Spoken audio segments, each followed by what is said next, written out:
the depths of my mind, a demonic cackle, Joker's grin mocking me, ready for battle, chasing reality. What's going on, ladies and gentlemen? My name is Andrew, aka the Black Dragon. This is Black Dragon Studios, and I'm back with another Raid Shadow Legends video.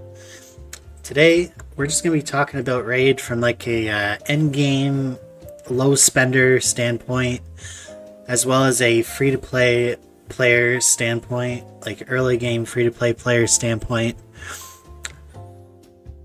So many things going on with this game right now. Some of them I like, some of them I don't like. One thing that I do like is over on the main here. Okay, this is one thing I don't like. The pop-ups. Plarium, fix the damn pop-ups. If I didn't buy it the first time, I'm probably not going to buy it the 70th time you flip the pop-up in front of me, okay? Got it? Good. Alright, so now that we've exited the pop-up, on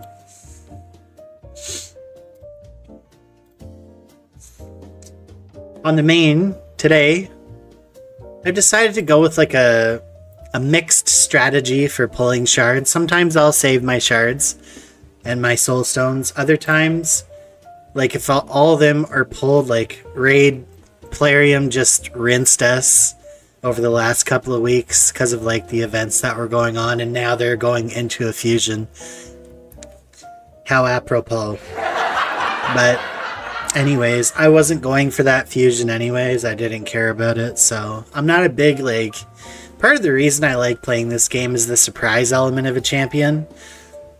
And if I have to do like work for 2 weeks straight to get a champion that I already know I'm getting, that like takes the fun element out of the game for me. I don't care how good the champion is. The champion could be Armand's quality, but if I know what champion I'm getting at the end of the 2-week fusion period, I don't want it. Like, I'll just be honest with you. I'd rather get surprised by pulling a shard randomly and getting a new champion that way. So, why not instead of a fusion? Why not instead of a fusion? Can we not have like a 50x Armand's Sacred Shard event? Or like a 100x Armand's Ancient Shard event instead of doing a fusion for the champion? Do you know what I mean? Like, replace the word Armand's with any champion.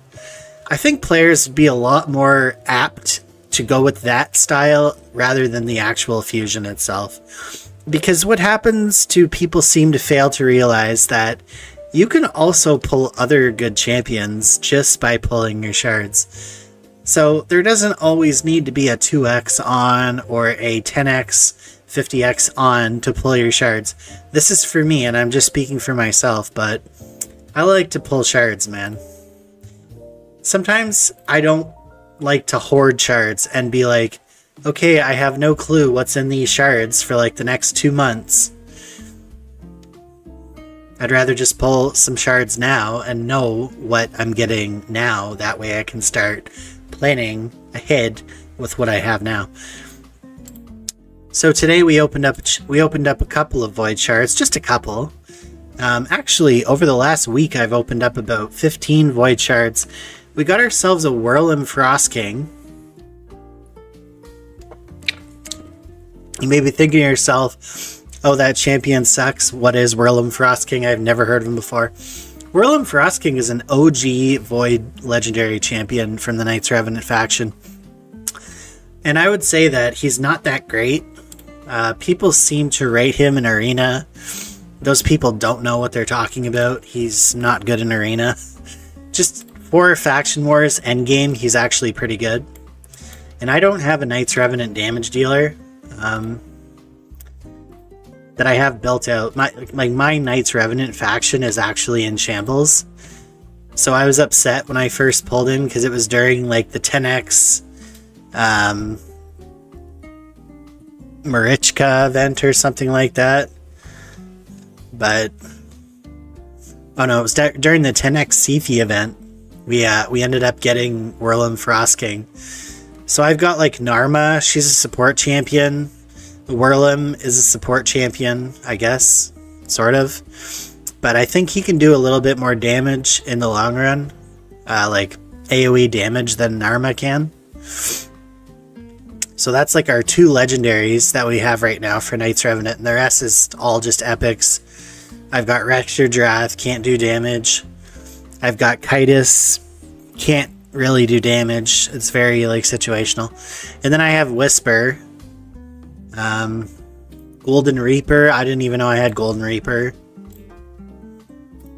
Does nothing. Does absolutely nothing. So, I mean, Whisper, but she needs to have weaken and decreased defense in order to be effective, and I don't really know anyone that does that. So we got Whirlum Frost King. We're going to try out Whirlum Frost King there. I gotta say, like, in terms of looks, that is one of the best staffs in Raid. Swinging around that big mace there, his big boy mace. You know it's thick. Until today I had like 2 void shards that I just picked up, one from Baumel. We just did this here in the Doom Tower. We did the level 280 Baumel, which gives you a void shard. Well, guess what that void shard gave us?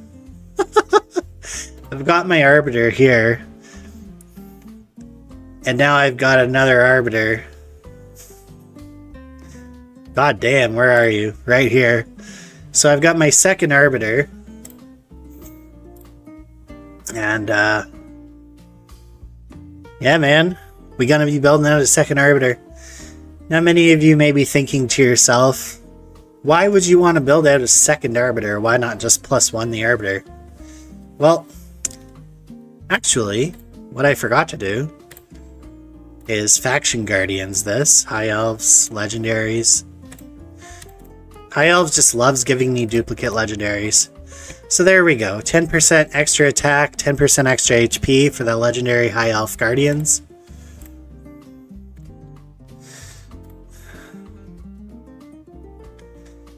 Well, Arbiter has many uses in this game. Arbiter is actually one of the best champions in this game. So to pull a second Arbiter is kind of like pulling a Siphi in PvE. Like, I'm not even kidding you, bro. Like, she is definitely one of the best PvE champions in the game. Now, I know you're thinking, well, most people would say that she's the best arena speed lead in the game. And yes, well, she could be considered that too.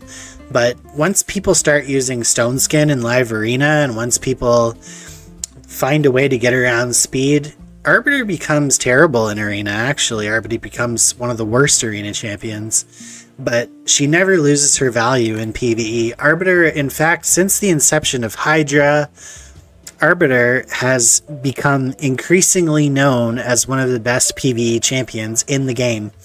And if I can build a specific PvE Arbiter, then I can build my Arbiter with high resistance, high accuracy, high defense, high HP, and not care so much as speed. So instead of building a 400 speed Arbiter in PvE, I could build like a 250 speed Arbiter and have like 90k HP and 4000 defense, 300 accuracy and 500 resist. You know what I mean? Like, I can't get to those stats with having to build for 400 speed. So that's kind of like amazing. And not having to switch gear around all the time either, which is awesome. So I'm super happy, dude, that we pulled our second Arbiter today. At first I was a little like shell-shocked. I was like, Arbiter? And I could think for a sec like, wait, Arbiter? Okay, yes, Arbiter. Yes, this is great. Because I can still, like, I'm still at the point in Arena where I can actually use Arbiter. So, I can use her in Tag Arena. I could set the Tag Arena defense, or even just put her on Tag Offense. Instead of High Katoon, I can just pop on Arbiter. You know, a lot of people wonder why I don't have Arbiter as the lead in this team. 32% ally speed in all battles. Ooh. What's Arbiter's aura? Arbiter's is 30. Ah! Bet you didn't know that. Lord Shazar actually has one of the best auras for arena speed in the game. Things you learn in school when you're paying attention. I'm not thrilled about all these events that have been going on right now. I feel like they're just cramming us with events. Like, but they're not actually good events. They're just all these like different random events that have no correlation with one another, and then they throw in the main event at the end.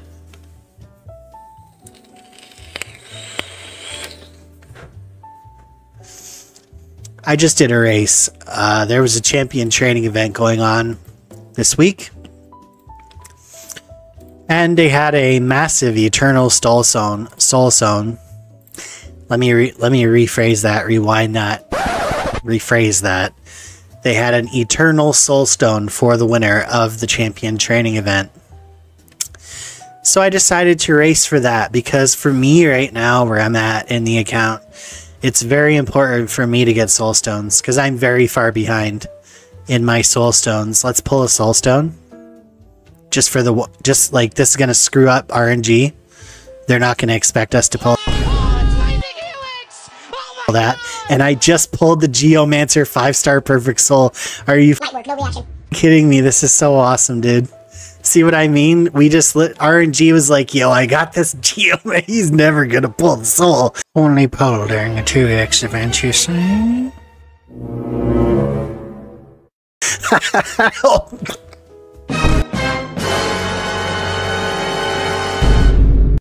He pulled the soul. Well, thanks a lot, RNGesus. Thanks for that soul. So we'll go right back to our regularly scheduled programming. I just scooped that soul off the raid. They had no clue that was coming. And we'll pop that on. I have enough clan boss damage with this Geomancer. I'm building out a second Geomancer. For Hydra. This Geomancer is not the best, though, I got to admit. There's some work to be done in this Geomancer. I built him to 230 speed and 365 accuracy, but he's only got 2600 defense and 40k HP. Also has really no attack or crit damage, so, This 5-star soul, is it going to be good on him? If I get the build better, definitely. So,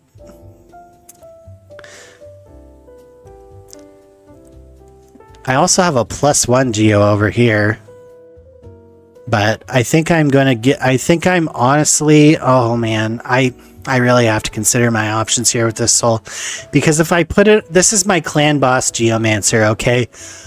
My Ultra Nightmare and Nightmare clan boss, but the team is 1-keying both levels already, the way that he is right now.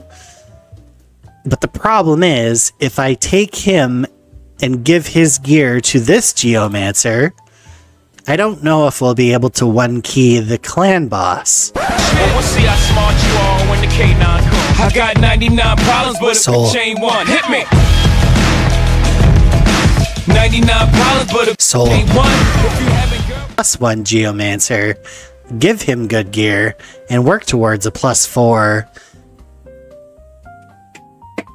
Then that would be, I think, way better than giving a non-empowered Geo the soul.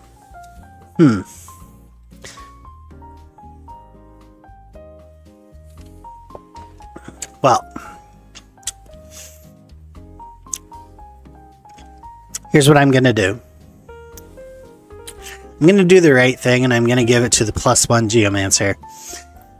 I am then going to take the +1 Geomancer and switch the gear and make the non-+1 Geomancer my clan boss Geomancer and just find him better gear.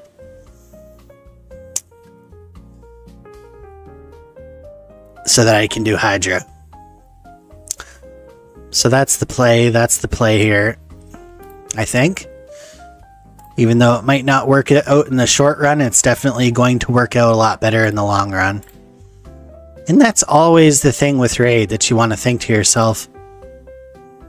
Look at that. A 5-star Geomancer Soul, who many consider to be the best champion in the game, only sells for 100 gold.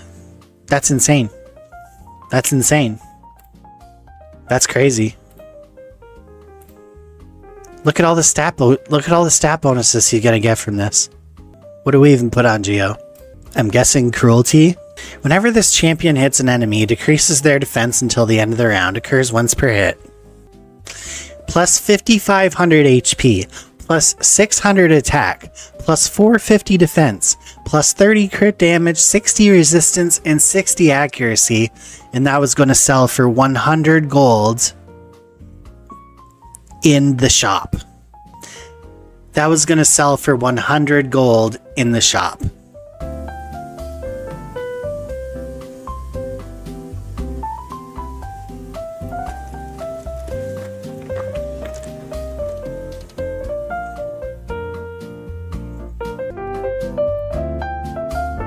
A few moments later.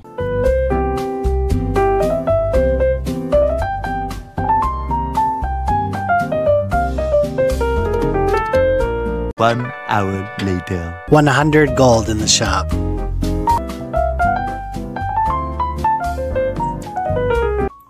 $5,500 HP, 600 attack. This is basically a new champion. I mean, on top of the champion that already exists. 450 defense, 30 crit damage, 60 resist, and 60 accuracy. Plus whatever ability we decide to give him here. Crushing Rend. Each round, a champion's hit will ignore a certain percentage of the target's defense. The first 2 hits in each round will ignore 1%. Okay, well that's... Crushing Rend is only as good as a 6-star Blessing. Increases the damage inflicted by HP burn debuffs placed by this champion in Arena. Well, that sucks. What about Nature's Wrath? Increases the damage by this champion by 3% for every debuff they place successfully. This champion places an HP burn in a weaken, but it's at an AoE decrease accuracy. I could see that being good. Let's consult with Hell Hades and see what blessing they put on Geomancer. Cruelty. They said Cruelty. That's the one I meant. That's the one I was talking about earlier. However, if you already have someone in Cruelty, it doesn't really make any sense to put someone else in Cruelty.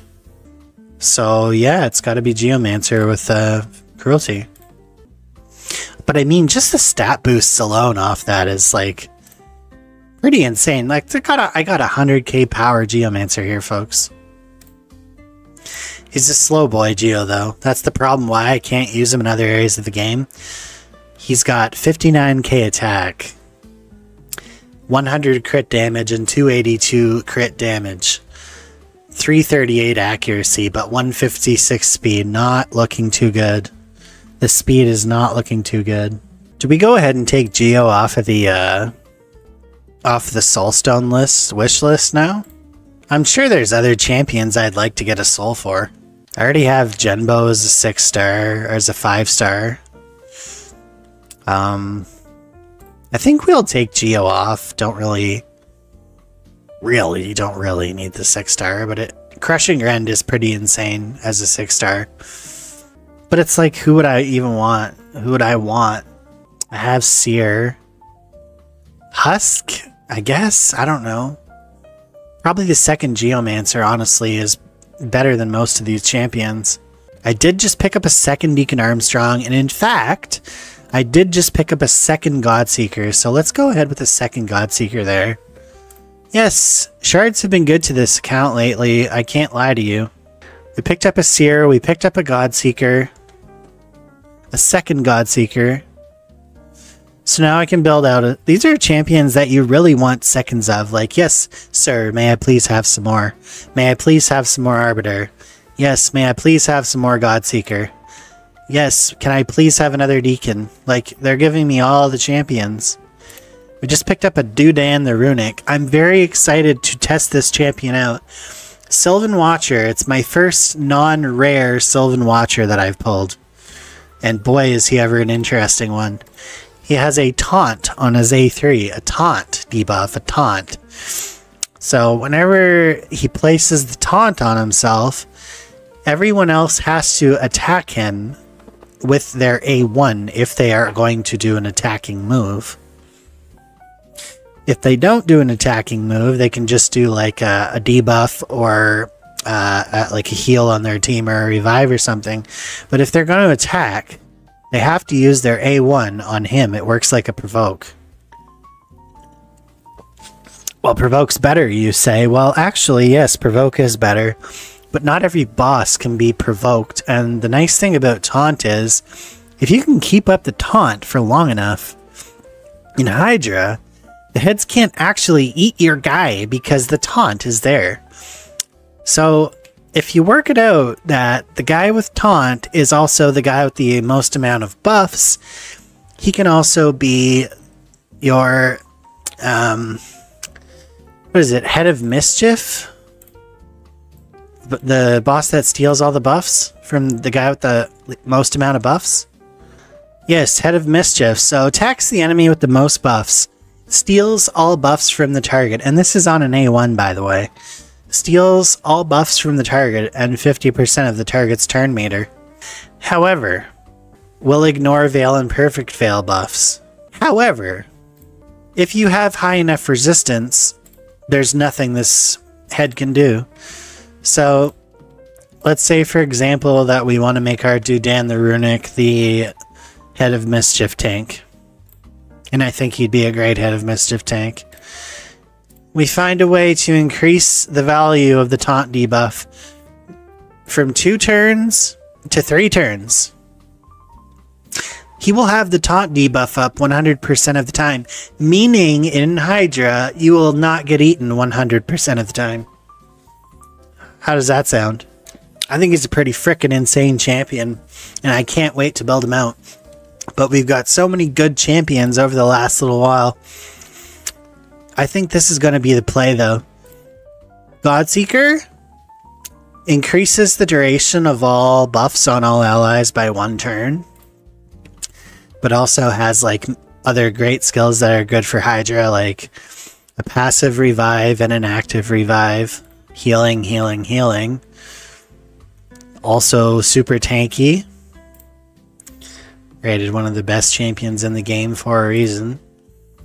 So pair her with Rududan. Hydras are just screwed at that point. What are they doing? Nothing. There's nothing that the Hydras do to Dudan and Godseeker. And the beautiful thing is that I can build this Godseeker out just to speed tune with Dudan. And then just build for damage around beyond that. So gotta make sure that Godseeker doesn't miss a turn though. Once Godseeker misses a turn, there's a possibility that the taunt does come off. So gotta think of a way to make sure that Godseeker never misses a turn. AKA like the true fears, the fears. So we're probably gonna have to turn off her A2, which is unfortunate. Oh, that, you know what? No, well, hold on a minute here. See, let me cook, folks. Let me cook. Because I think if this guy here, the Head of Torment, the nasty one, he places a fear, but who is he going to attack? That's the question. I don't think he's going to attack the Godseeker with this move. If he does, well, whatever. It is what it is. So then we have the option of also putting a Demetha on the team. Demetha, as it stands right now, I could use my Clan Boss Demetha build, which is pretty fast. Light of the Deep increases the duration of all buffs by 1 turn, then decreases the duration of all ally debuffs by 1 turn. Also heals all allies by 2.5% of their max HP. However, I still think that Godseeker would be an option because for the head of Mischief, the head of Torment, his passive is what really annoys me. When attacked by enemies not under a perfect fail buff, places a true fear on them for 1 turn, cannot be blocked or resisted. Yeah, I think Demetha is going to be the way to go here because she doesn't actually attack anyone. She has a single target attack on her A1. We can just make sure that she doesn't hit the head of Torment with that move. She also has a handy dandy block damage buff for 1 turn and continuous heal buffs. Let me cook on that, and I'm going to get back to you guys with the Dudan the Runic build that is basically an unkillable team for Hydra. And yeah, I'm going to do that all myself, so stay tuned for that. Part of the fun in Raid is not always net decking your team builds. Sometimes you just got to build a team just for the fun of it, man. Just like I built this Bommel team to just slay. Let me see if I can go back in here.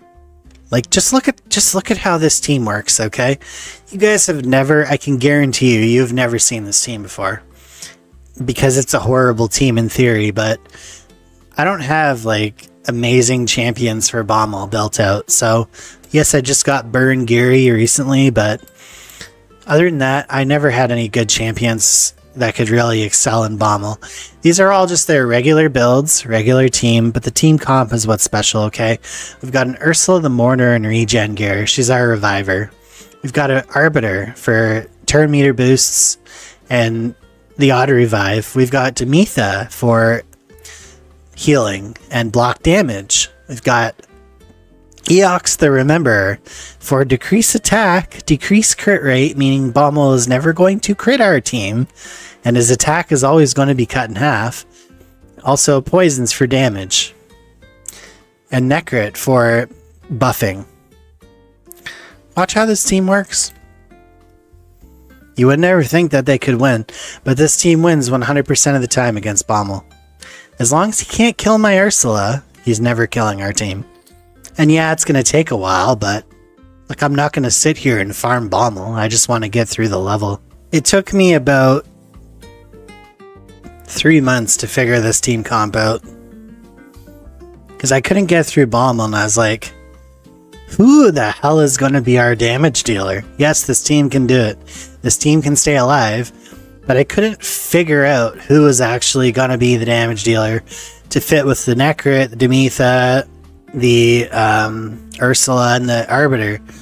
And then I thought to myself, we need a flex champion, and we need a champion that can both stay alive, be tanky, heal the team, debuff the enemy with decrease attack, and potentially decrease crit rate, and still be able to do an amount of damage good enough to kill the boss. Well, Eox does it all. He does it all. He does all that I just mentioned.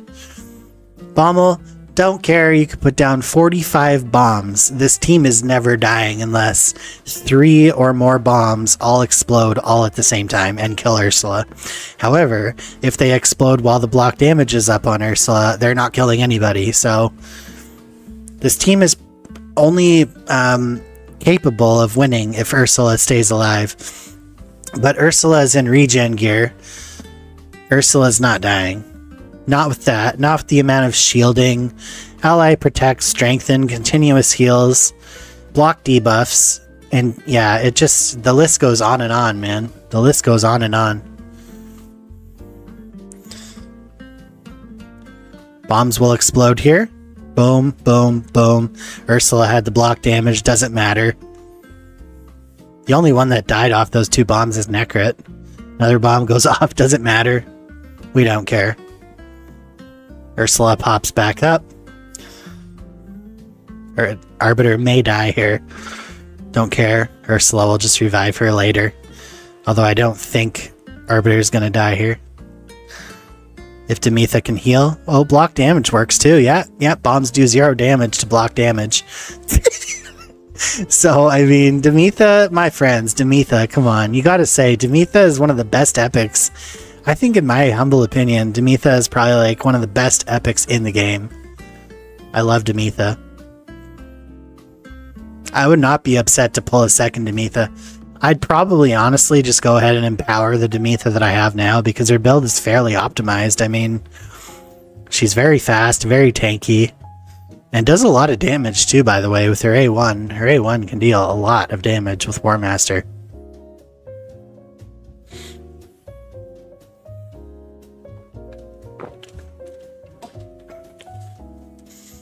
So we've got 5 bombs ready to just blow at our face here. Oh, this is too funny. This is too funny, man. No, we don't care about bombs on this team. What are bombs gonna do? Nothing. The bombs don't do anything. They come close, but they don't do anything. He could have 8 bombs. We don't care, dude. Bommel's bombs do absolutely nothing to us.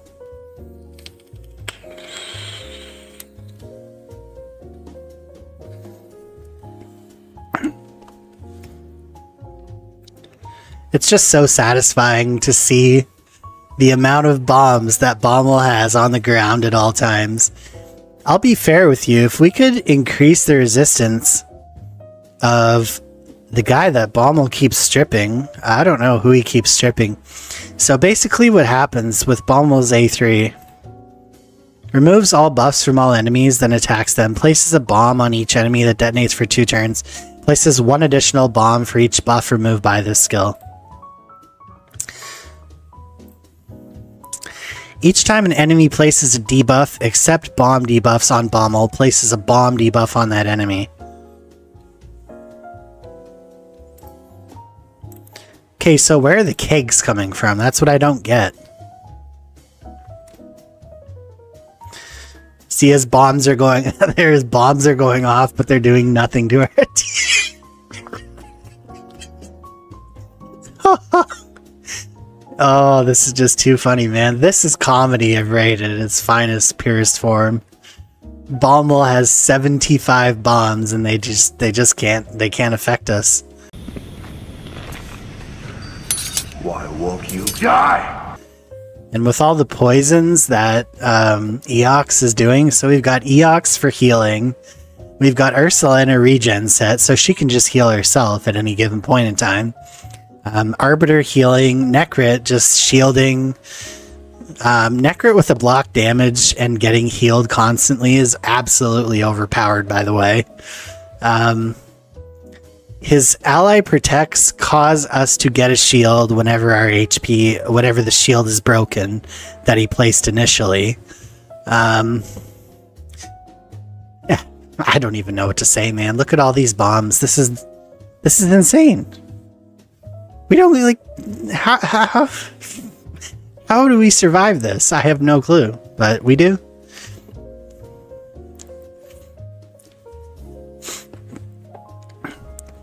And then Demetha just gives us a nice big full heal.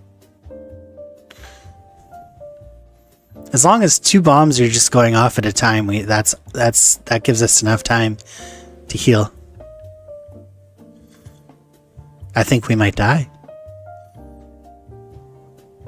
Hold on, I think we might die. Nope.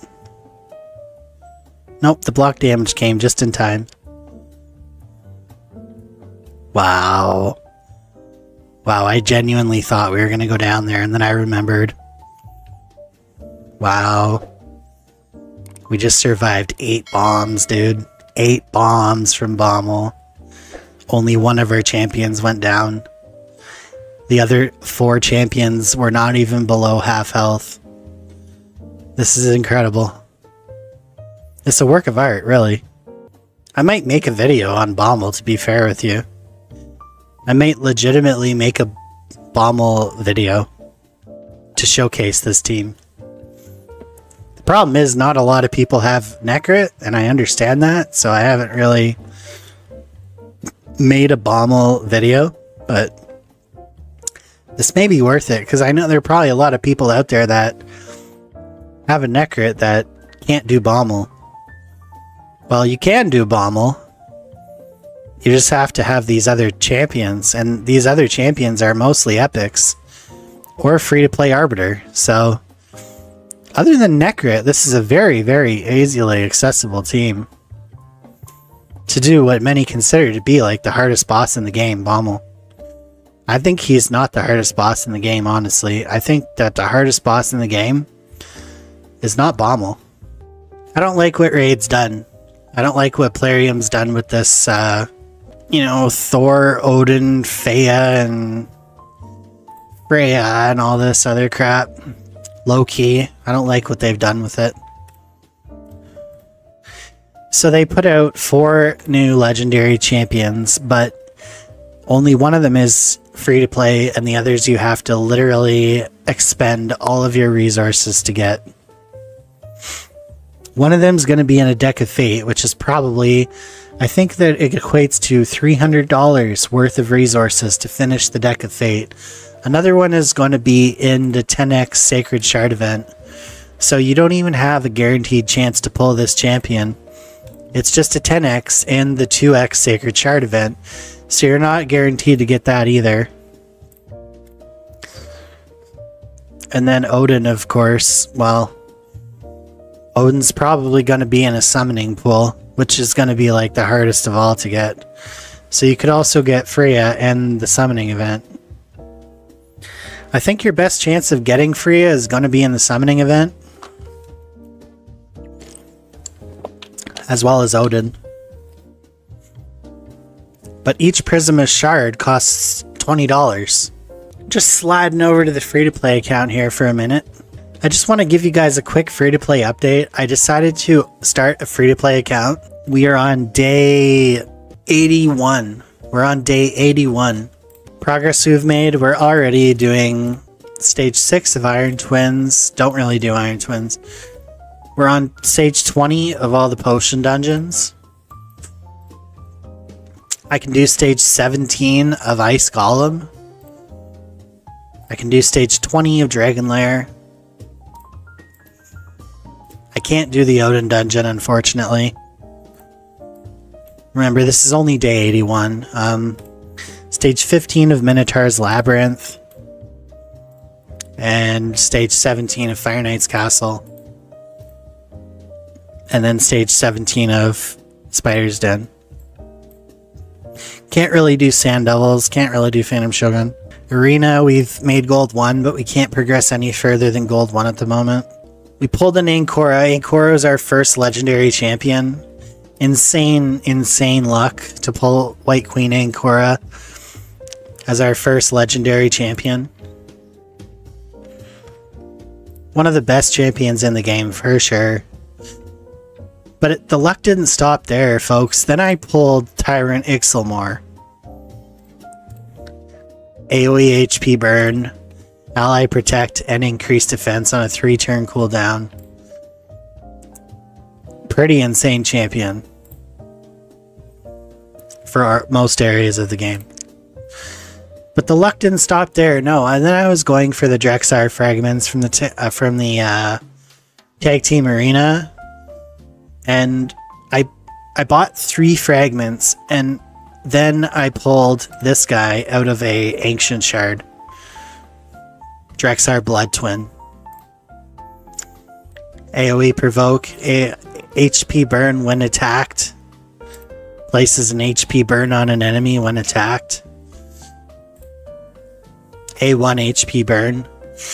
And A1 healing. Like, this guy is just insane. And accuracy is 70 in all battles. This guy doesn't even need to be booked, and he's still absolutely a force to be reckoned with. And then we pulled Morag. Like, Morag was our one of our first epics we pulled. Insane champion. AoE attacks all enemies and then places a strengthen buff on all allies for 2 turns. And then ally attack. Counter attack. Pretty insane champion. And then we got Loki as well, like Ninja. So we're rocking this. Like Loki is our arena debuffer. Speed lead. Reviver. And then we've got the speed boost here. And the damager. Pretty simple, straightforward arena comp.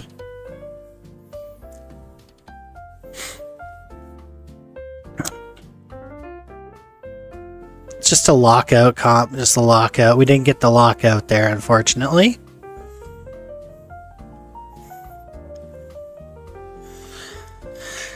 Looks like our nuker is better than their nuker. We should be able to take this one.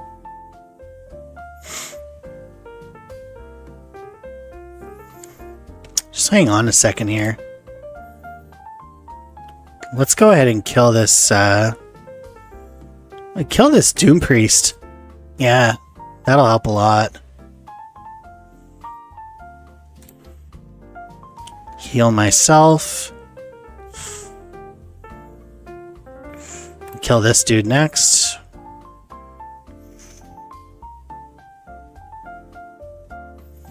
I'm gonna steal your turn meter. No, I'm just gonna... You know what? Yeah, I'm just gonna kill you.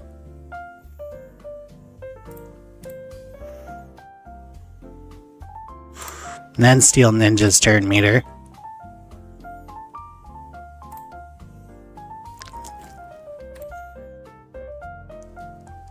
Revive. I'm manualing this. Heal our Reviver. Block skills. Okay, now we can auto.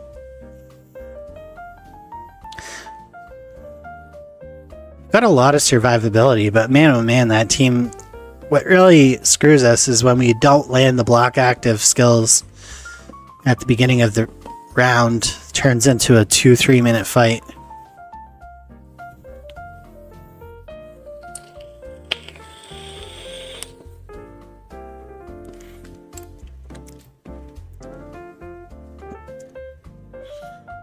But yeah, Arena is a struggle. Arena always will be a struggle until we can get some better gear on our champs. Tag Arena, you could pick up a lot of free gold in Tag Arena. But do you understand, like, picking up Drexar Blood Twin saves you 36,000 gold in Tag Arena Bazaar that you can use on like 30 ancient shards, 35 or so ancient shards, something like that anyway. So yeah, that's like pulling Drexar is like, not only do you get a good legendary champion, but you also get an additional 36 ancient shards. So it's actually one of the best free-to-play pulls that, like, as long as you pull him right away, like I did, one of the best free-to-play pulls that you could ever pull. We're already on Nightmare Clan Boss. Like, we are doing the thing, dude. 3 King Nightmare Clan Boss. That's a good chest, but it's attack percent. I wish it was, like, accuracy chest, actually, now that I look at the substats. So I'm testing out Drexthar. Loki is decent in this battle. I wonder if Drexthar is any better than Loki. Because we already have Ninja for HP burns, so...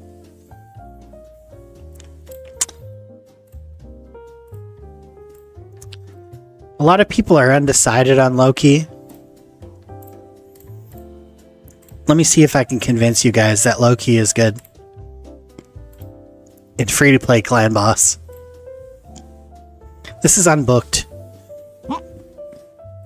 So his A1's really going to be the shining star here, plus his increased turn meter.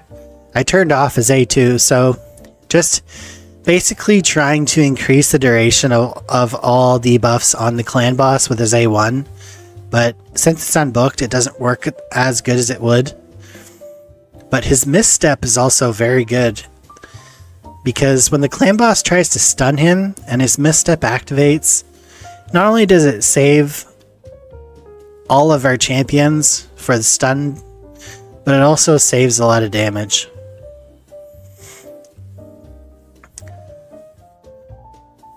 Also, if one of our teammates gets low, I can just stop the auto quickly and pop up some healing from Loki on one of them real quick and go back to the auto.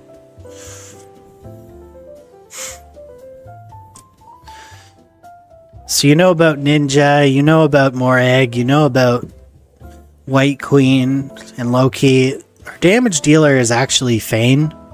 Yeah, so our damage dealer is Fane. So her A1, not really relevant, but her A2 is pretty good.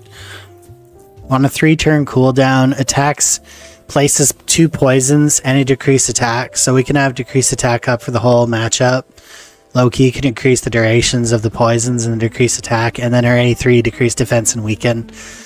It's really good. Like, she's just a great clan boss champion. Very solid. To 3-key Nightmare, I think you need a 40 million damage, so 12.5 million damage per run. You can 3-key the Nightmare clan boss. Really not that hard to achieve, honestly.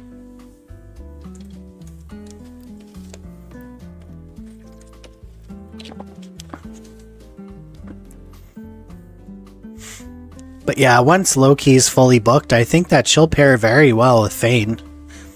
Very well. Look at all those debuffs on the clan boss that we could just increase with Loki.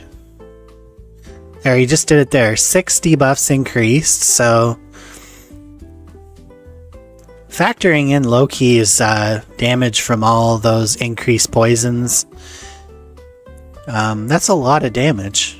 And also ensuring that that decreased attack stays up on the clan boss can get you into that 1-key or 2-key range very nicely. We pulled the first half of the unkillable comp today. We pulled the Painkeeper, now we just need the Maneater. Or the Rosh card, the Tower, or something like that. The Demetha. And that's all she wrote. 15 million damage, I'll take it. We're not really getting anywhere in Cursed City. We're not getting very far in Doom Tower. We're currently stuck on Bommel. Bommel 185. Bommel 185 is very hard. That's where you really need specific champions in order to beat this level.